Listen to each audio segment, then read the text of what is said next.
Alliance franco-britannique que rien ne rendait automatique. Depuis l'accord signé en 1962, Sud Aviation et British Aircraft Corporation travaillent sur un avion qui ne ressemble ni au long courrier habituel, ni aux machines militaires que la vitesse rend déjà mythique.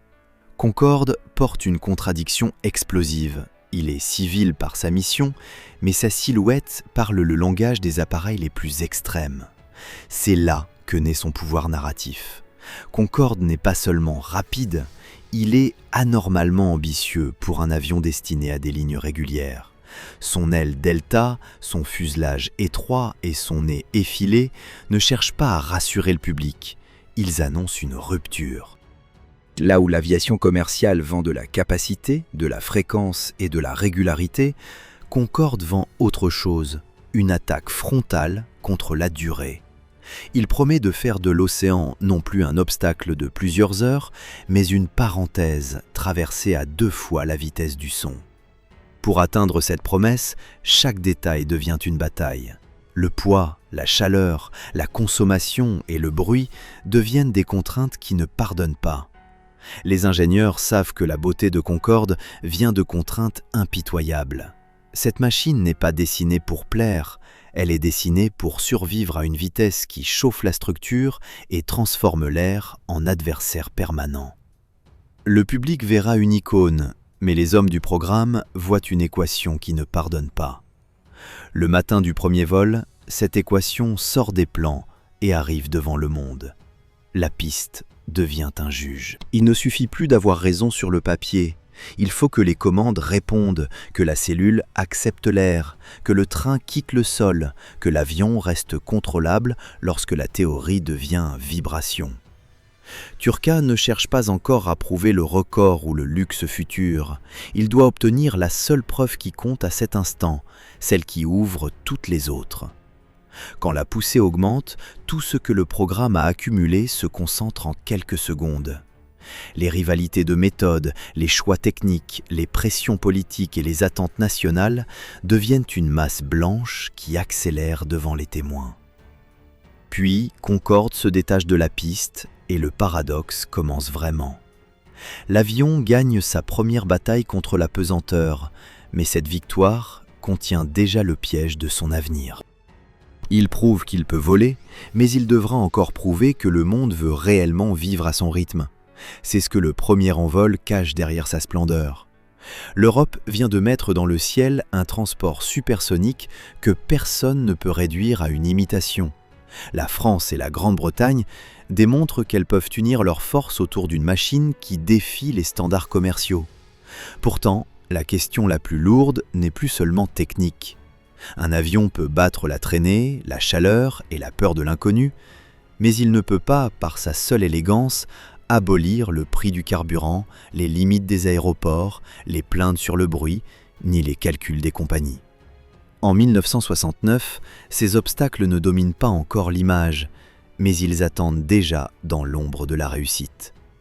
Il naît déjà comme une légende sous condition, une machine capable de vaincre le temps, mais dépendante d'un monde qui devra accepter de payer cette victoire. Sa grandeur vient de cette fracture. Plus il sera rapide, plus il révélera la lenteur des règles, des budgets et des peurs qui l'entourent. Lorsque Concorde 001 revient de son premier vol, la réponse la plus simple a été donnée au-dessus de Toulouse. Cette silhouette peut quitter la Terre, l'Alliance franco-britannique a produit autre chose qu'un rêve de salon aéronautique, et un avion civil peut s'approcher du territoire réservé aux machines de légende. Mais la question décisive reste ouverte, et elle est beaucoup plus cruelle que la peur du décollage. Si Concorde vient de battre le temps dans le ciel, combien de temps faudra-t-il au monde pour décider que cette vitesse mérite d'être condamnée? Le 29 novembre 1962, Concorde ne naît pas dans le calme d'un atelier, mais dans la rigidité d'un accord international. Paris et Londres ne confient pas simplement 2 constructeurs à une aventure technique. Ils placent leur prestige, leur crédit public et une part de leur avenir aéronautique dans une même machine, au moment où les États-Unis dominent l'aviation commerciale et où l'Europe refuse de rester spectatrice du prochain saut supersonique. La décision paraît d'abord logique. Les Britanniques ont étudié un long courrier rapide. Les Français ont avancé avec l'idée d'un appareil adapté à leur propre ligne. Et les deux chemins finissent par se rejoindre parce que la physique impose ses lois. Pour transporter des passagers à très grande vitesse, il faut limiter l'échauffement de la structure, maîtriser la finesse de l'aile, choisir des moteurs capables de pousser fort sans ruiner le vol, et accepter que chaque kilogramme devienne une négociation. Sud Aviation apporte son expérience civile et une ambition prolongée par la Caravelle. British Aircraft Corporation apporte l'autre moitié du pari, avec une industrie rompue aux grands projets et des moteurs Olympus issus d'une lignée où la performance compte déjà plus que le confort politique. Les deux pays peuvent présenter Concorde comme une réponse européenne à la puissance américaine. Mais cette alliance ne ressemble pas à une coopération ordinaire. Elle oblige deux administrations, deux cultures d'ingénieurs, deux chaînes industrielles et deux opinions publiques à avancer avec le même calendrier. Les éléments de l'avion circulent entre sites, équipes et responsabilités partagées, dans un programme où chaque retard devient immédiatement diplomatique. Air France rappellera plus tard que le projet mobilise 350 entreprises françaises et 250 entreprises britanniques.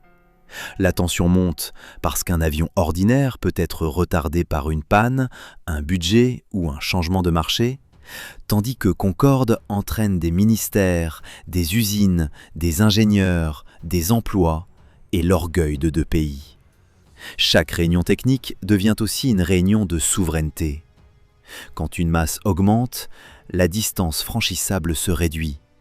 Quand une décision sur le bruit reste ouverte, l'acceptation même du supersonique civil devient plus fragile. Le public voit la promesse d'un temps raccourci. Les compagnies voient aussi le prix de cette promesse. Un avion plus rapide que le son doit consommer davantage qu'un long courrier subsonique, transporter moins de passagers que les géants en préparation, demander une maintenance exigeante et dépendre de routes où le bang supersonique ne déclenche pas une opposition immédiate. Ces limites ne détruisent pas encore le rêve, mais elles l'encerclent. Plus Concorde avance, plus son succès exige un monde précis. À ce moment, l'histoire pourrait se raconter comme une montée vers la victoire. Deux nations signent, des ingénieurs conçoivent, des usines produisent, et la machine finit par devenir réelle. Pourtant, dès les premières années du programme, une autre vérité se forme sous la surface. En Grande-Bretagne, les doutes budgétaires deviennent lourds. Le projet coûte cher, les bénéfices commerciaux ne sont pas garantis, et certains responsables comprennent que Concorde risque de devenir moins une affaire de vente qu'une affaire de prestige. À Londres, après le changement de gouvernement du milieu des années 60, l'idée d'abandonner le programme devient assez sérieuse pour menacer l'ensemble de l'aventure. Pour beaucoup, cela aurait dû être le moment où la logique financière reprend le pouvoir. Un programme trop coûteux, un marché incertain, des risques techniques encore ouverts et la possibilité de sortir avant que la facture ne devienne irréversible. Dans n'importe quel projet classique, cette combinaison aurait pu suffire à arrêter les travaux. Mais Concorde n'est déjà plus un projet classique. Le traité signé avec la France a été construit avec une force que ses propres acteurs vont découvrir comme une contrainte. Sortir n'est pas une simple décision intérieure. Renoncer, c'est exposer le pays qui veut partir à des conséquences financières et diplomatiques lourdes, parce que l'autre partenaire peut réclamer ce qu'il a déjà engagé et présenter l'abandon comme une rupture. La machine que certains croyaient menacée par son audace technique se révèle protégée par une cage politique. Le premier grand retournement est là. Concorde ne survit pas seulement parce que tout le monde croit en lui. Il survit aussi parce qu'il devient trop engagé, trop visible et trop lié par traité pour être enterré proprement. L'avion qui devait libérer les passagers du temps enferme déjà les gouvernements dans leur propre signature. Au moment où certains ministres pensent encore pouvoir arrêter la dépense, un constat plus inquiétant se dresse devant eux, car abandonner Concorde pourrait coûter plus cher que continuer, et la prochaine décision ne se prend plus dans un bureau d'études, mais devant une clause qui menace de transformer le rêve supersonique en piège d'État. En octobre 1975, Concorde obtient sa certification française, puis sa certification britannique en décembre, et le programme sort enfin du domaine des prototypes. Après des années d'essais, l'avion peut entrer dans les horaires commerciaux, avec des passagers, des billets vendus et des équipages formés. Le 21 janvier 1976, 2 départs simultanés donnent au monde l'image que Paris et Londres attendaient depuis plus d'une décennie. Air France part de Roissy vers Dakar, puis Rio de Janeiro, tandis que British Airways quitte Heathrow vers Bahreïn. L'Europe place un avion civil supersonique en service régulier, et cette seule phrase contredit ceux qui avaient annoncé que l'effort finirait dans un hangar. Pourtant, la victoire a une forme étrange. Le cœur économique du rêve n'est ni Bahreïn ni Rio de Janeiro, mais l'Atlantique Nord, avec New York au bout de la trajectoire, les passagers d'affaires et les tarifs capables de justifier une machine aussi coûteuse. Concorde est né pour réduire l'océan à une formalité. Le voir commencer ailleurs révèle une blessure. Cette blessure porte un nom que les pilotes ne peuvent pas effacer avec leur précision. Le bang supersonique transforme la vitesse en problème public.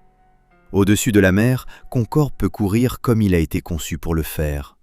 Au-dessus des terres habitées, sa signature sonore devient une accusation. Les règles américaines encadrent sévèrement le vol civil au-delà de la vitesse du son, et les équipages doivent éviter qu'un bang n'atteigne le sol américain.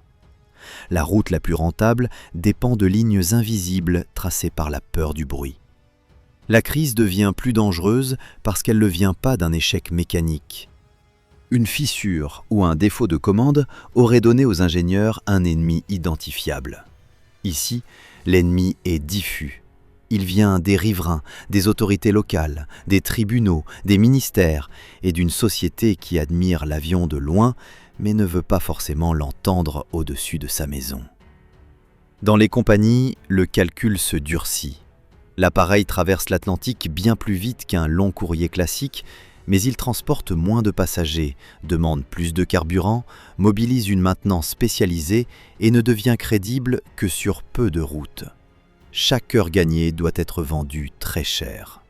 La légende ne manque pas de puissance, elle manque d'espace commercial. Mais ce que les compagnies découvrent à cet instant change tout.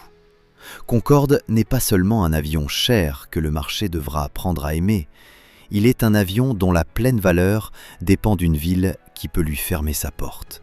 Si New York refuse, l'Atlantique Nord perd son centre de gravité. Si l'Atlantique Nord perd son centre de gravité, les commandes espérées deviennent presque irréelles. La question n'est plus de savoir si Concorde peut voler plus vite que les autres. Il faut savoir si les autres accepteront de lui laisser une destination assez importante pour survivre. En mars 1976, l'autorité portuaire de New York et du New Jersey interdit l'arrivée de Concorde à l'aéroport Kennedy, dans l'attente de ses propres évaluations sur le bruit. La décision frappe au pire endroit. Ce n'est pas une ligne secondaire que l'on peut contourner sans douleur. C'est l'accès au marché qui devait donner au supersonique civil sa justification. Le programme vient de réussir son entrée en service et l'Amérique lui retire la scène dont il avait besoin. Les défenseurs expliquent que les vols vers les États-Unis ne doivent pas provoquer de bang au sol et que l'expérience de Washington permet de recueillir des données réelles. Mais la bataille s'est déplacée. Elle devient judiciaire, politique et émotionnelle. Le bruit n'est pas seulement mesuré en décibels, il est reçu comme une menace contre la vie quotidienne. Concorde n'est pas vaincu par un adversaire plus rapide. Il démontre sa compétence précisément au moment où son environnement refuse de se plier à sa logique. Plus l'avion prouve qu'il peut faire ce pourquoi il a été créé, plus le monde lui rappelle que la performance ne suffit pas à obtenir le droit d'être utilisé. Pendant que les avions classiques augmentent les capacités avec une économie plus patiente, Concorde devient une exception magnifique, mais dangereusement isolée. Les compagnies comprennent que le risque ne se limite pas au prix d'achat. Acheter Concorde, c'est acheter un avion dont chaque destination majeure peut déclencher un conflit de bruit, de règles et d'acceptation publique. Alors la crise prend une forme presque insupportable pour ceux qui l'ont construit. L'avion a obtenu ses certificats, lancé ses services, prouvé sa vitesse et porté des passagers payants. Pourtant, au moment où il devrait ouvrir sa grande route, la porte la plus précieuse reste verrouillée. Les équipages se préparent, les avocats avancent, les autorités examinent, et Concorde attend devant New York comme un prédateur tenu en laisse.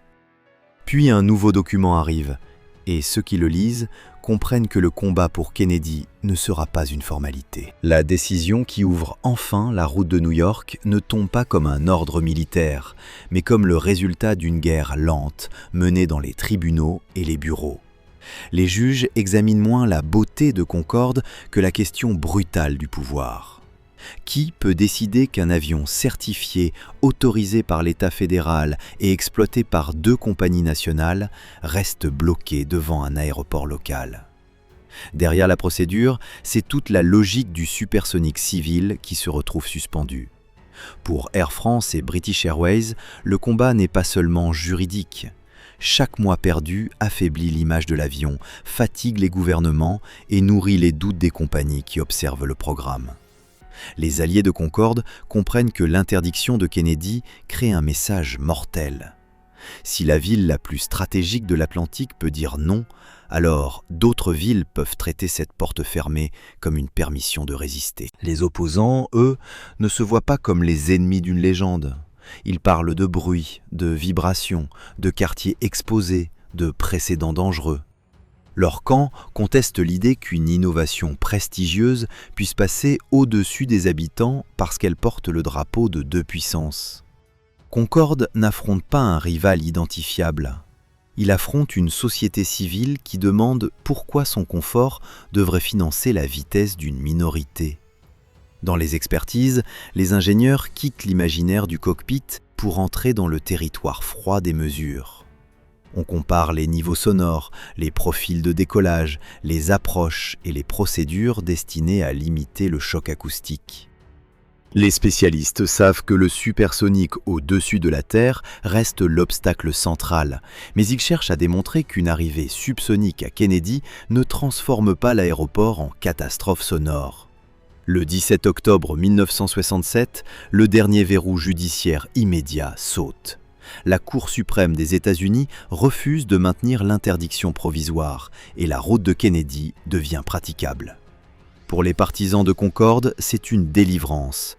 Pour ses adversaires, c'est une défaite amère. Pour les compagnies, c'est le début d'un test sans protection. L'avion a gagné le droit d'entrée, mais il doit supporter le regard hostile de ceux qui l'attendaient au sol. Le 22 novembre 1967, les Concorde d'Air France et de British Airways arrivent enfin sur la scène new-yorkaise. L'image a la force d'une revanche. Après les recours et les accusations, la silhouette blanche rejoint l'aéroport qui lui avait été refusé. Dans les salons, cette arrivée ressemble à la réparation d'une injustice. Mais la réaction du monde extérieur refroidit la victoire. Les compagnies ouvrent les réservations, les équipages inscrivent la route dans les horaires, les gouvernements sauvent l'honneur, mais aucun jugement ne transforme Concorde en appareil de masse. Les passagers qui paient pour gagner plusieurs heures appartiennent à un marché étroit. La plupart des voyageurs choisissent les avions plus lents, plus grands et moins chers. La victoire de Kennedy prouve que Concorde n'était pas un caprice impossible, mais elle expose la dimension exacte de son royaume. Les ingénieurs voient alors une vérité que le public perçoit moins clairement. Le problème n'est pas que Concorde fonctionne mal, le problème est presque inverse. Il traverse l'océan avec une régularité impressionnante, donne aux équipages une machine d'une précision remarquable et transforme le temps de vol en avantage réel. Pourtant, chaque qualité confirme son isolement. Plus l'avion est spécial, plus il dépend de routes spéciales, de clients spéciaux et de décisions politiques spéciales. Les alliés de Concorde défendent encore sa valeur comme un symbole stratégique. Il maintient la France et la Grande-Bretagne dans la catégorie des nations capables d'accomplir ce que d'autres ont abandonné. Il montre que l'Europe peut produire autre chose qu'une réponse tardive aux géants américains. Chaque traversée supersonique vaut comme une déclaration de souveraineté. Les historiens de l'aviation regarderont pourtant cette période comme un moment plus ambigu qu'un simple triomphe. Le programme a franchi l'obstacle de New York, mais il n'a pas ouvert une ère de transport supersonique généralisée. Au contraire, il devient une exception admirable dans un marché qui se réorganise autour de la capacité, du coût par siège et de l'efficacité énergétique. La vitesse n'est pas éliminée, elle est enfermée dans une vitrine opérationnelle. Après Kennedy, Concorde n'est donc plus un rêve empêché, il est une légende autorisée mais surveillée, célébrée mais limitée. Son adversaire principal a changé de visage. Ce n'est plus la porte fermée d'un aéroport, ni le doute d'un ministère, ni la peur d'un décollage.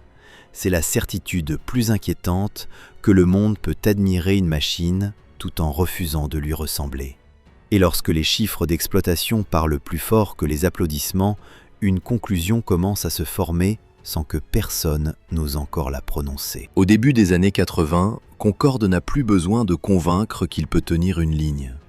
Ses équipages connaissent la machine, ses passagers savent ce qu'ils achètent, et les traversées de l'Atlantique deviennent une démonstration régulière de précision.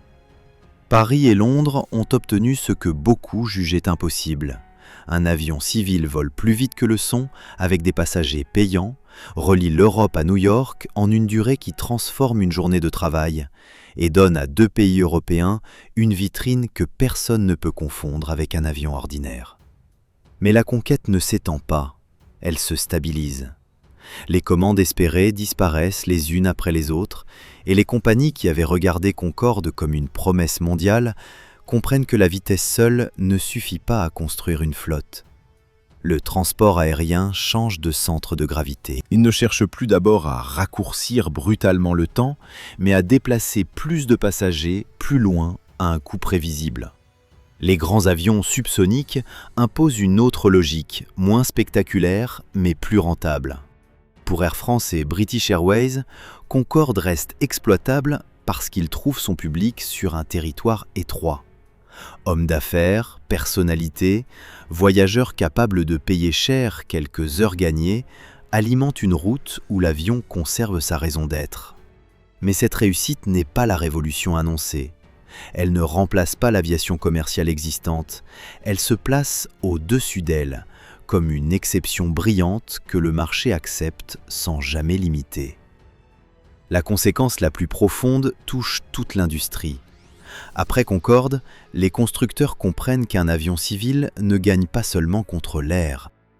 Il doit gagner contre les coûts, les normes de bruit, le prix du carburant, la densité des aéroports, la maintenance et la volonté politique des pays qu'il dessert.